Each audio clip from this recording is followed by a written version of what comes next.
Bonjour à tous, j'espère que vous allez bien. Aujourd'hui je vous retrouve pour un nouveau tuto sur le changement de la pâte thermique d'un PC portable. Alors pourquoi un PC portable? Tout simplement parce que le PC fixe, c'est quelque chose qui est très simple à faire, qui est tout à fait accessible par tout le monde, et surtout il y a plein de tutos et de vidéos sur le net qui vous permettent de faire cette manipulation. Donc je trouvais ça plus intéressant de le faire sur un PC portable qui est quand même un peu plus complexe pour les non-initiés, qui demande un peu plus d'agilité et de dextérité au niveau de certaines manipulations, en tout cas de certains composants.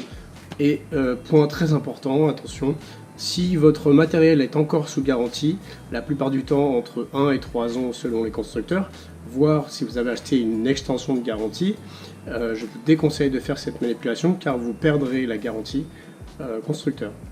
Pourquoi faire cette manipulation?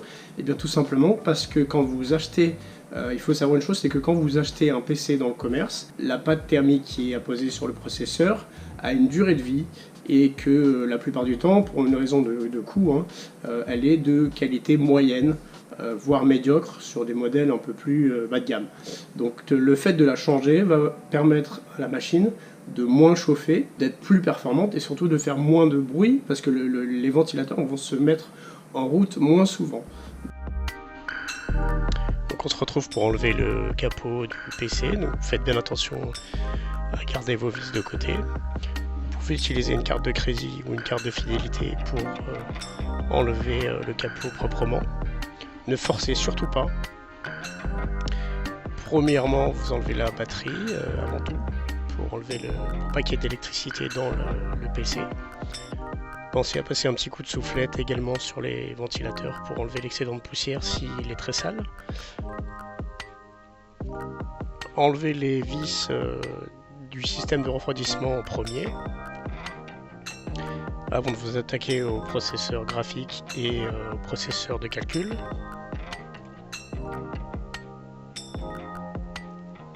Gardez bien les vis dans le bon ordre, c'est très important.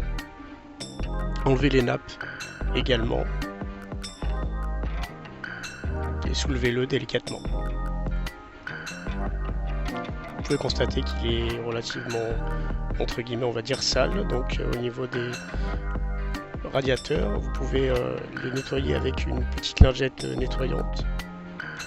Pensez bien à enlever vraiment tout l'excédent de pâte thermique, il faut vraiment que ce soit nickel, que ça brille. Vous pouvez repasser un petit coup de soufflette une fois démonté sur les radiateurs et les ventilateurs. Donc maintenant on s'attaque au processeur graphique et au processeur de calcul. Donc vous enlevez pareil l'excédent de pâte thermique avec une lingette imprégnée. N'hésitez pas à bien frotter, pas trop fort évidemment. C'est comme quelque chose de fragile, donc appuyez, tapotez sans appuyer trop fort. Et une fois que c'est nettoyé, vous passez un petit coup de sopalin ou de Kleenex pour que ça brille et qu'on se voit dedans comme dans un miroir.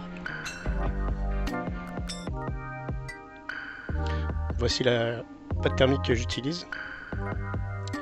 C'est une pâte thermique haute performance qui permet d'éviter les excédents de montée en température.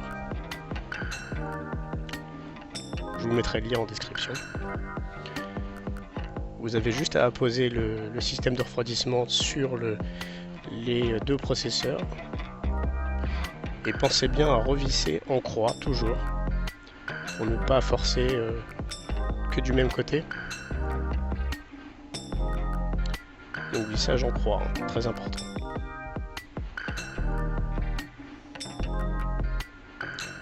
Remontez la batterie, revissez là et refermez le capot en appuyant bien, sans forcer toujours. Et revissez tout ça.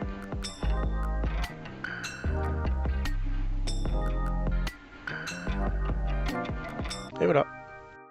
Et voilà, la vidéo est maintenant terminée, j'espère qu'elle vous a plu. Si c'est le cas, n'hésitez pas à liker et partager comme d'habitude.